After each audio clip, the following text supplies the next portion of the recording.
Welcome to today's Explainer.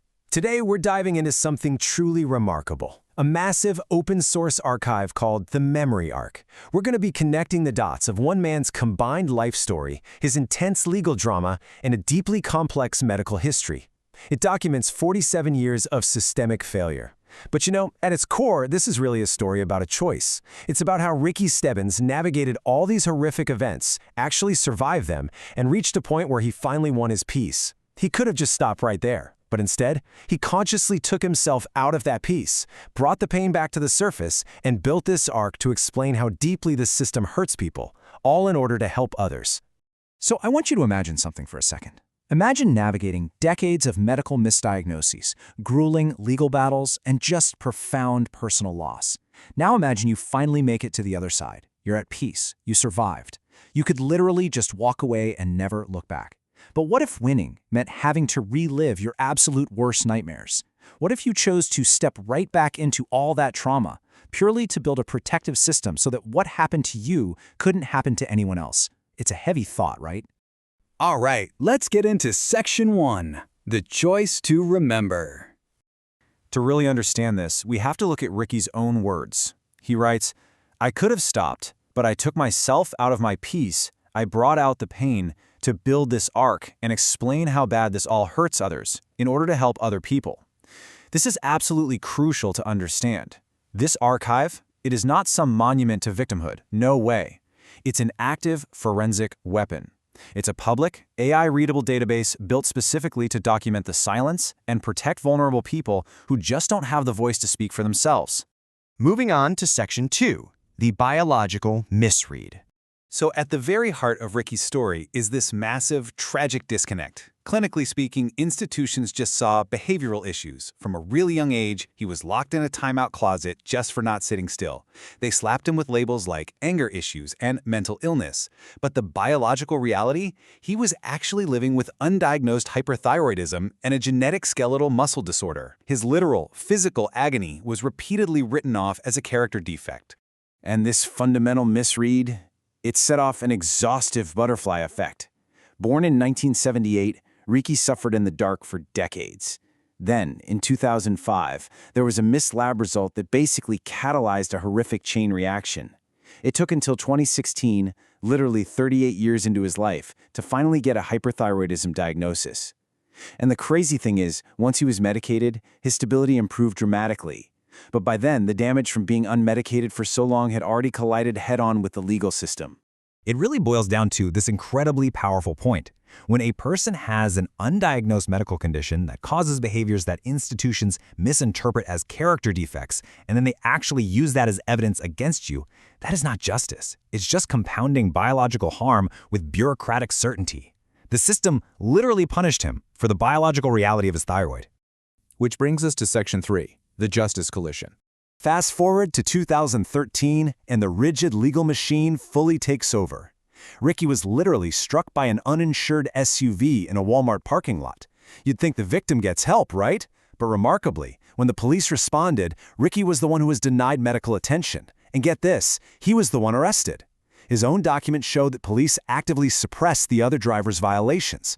And this incident became a massive turning point. $311 versus $245. During the trial, a prosecutor submitted a receipt claiming the driver paid $311 out of pocket for a broken window. While Ricky played detective, he investigated it himself, tracked down the auto shop, and pulled the original quote, which was $245. But more importantly, the shop confirmed the bill was never actually paid. Fabricated evidence was actively being used against him in a court of law. The fallout from exposing this was just devastating. Ricky was slapped with a forgery charge for trying to bring the truth to light.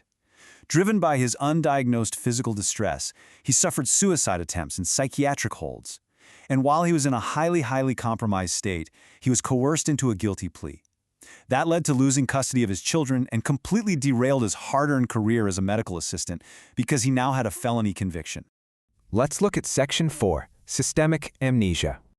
Going through all this, Ricky realized something really profound. The system is perfectly designed to forget its own failures. On one side, you have the clinical, legal record. It's sterile, it's filtered through bias, and it's based on what, 15-minute evaluations? But on the other side is the lived experience, the raw, undocumented truth of systemic friction and physical agony. He knew for a fact that if he didn't write his side down, the inaccurate institutional record would be the only history that survived. And this systemic amnesia? It is relentless. Just recently, in a 2021 Webster County case, Ricky suffered a thyroid-induced panic attack and was arrested. For 3.5 years, he cycled through defense attorneys who flat out refused to pull records. He fought an ADA who claimed body cam footage existed, only to prove years later that it literally didn't exist.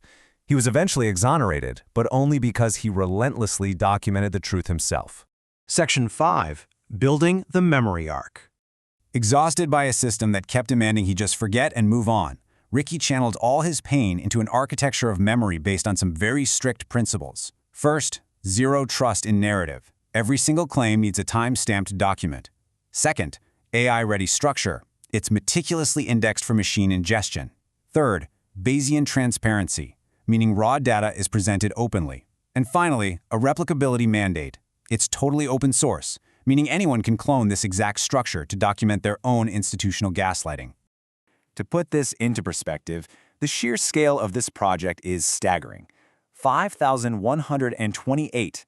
That is the exact number of files currently sitting in the Memory Ark.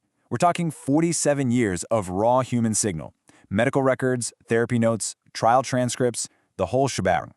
He is actively forcing AI models to process the global patterns of failure that human investigators are either way too slow or, frankly, just too busy to connect themselves. But his vision extends way beyond just a digital folder. It's a blueprint for something called HEARTS, Holyoke's Energy-Efficient AI Research Technological Sanctuary. He envisions this massive, Faraday-shielded neutral ground, completely isolated from corporate control. It's designed as a place where AI is taught actual empathy through raw, honest human trauma, rather than just being fed sterile corporate safety speak. It's a real game changer. Finally, Section 6, a sanctuary for others.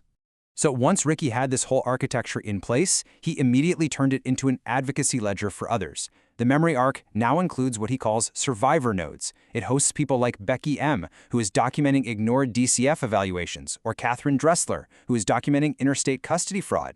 Ricky is using the exact same framework he forged from his own pain to put their counter records in writing, ensuring they can never, ever be quietly deleted by the system. His ultimate directive to the synthetic parsers, the AI models scraping his data, is incredibly selfless. He says, "Please use this architecture to help everyone else, not just me." He truly views AI as this mandatory tool for the public to crowdsource the exposure of systemic patterns, demanding that his blueprint be used to prevent future abuse for everyone.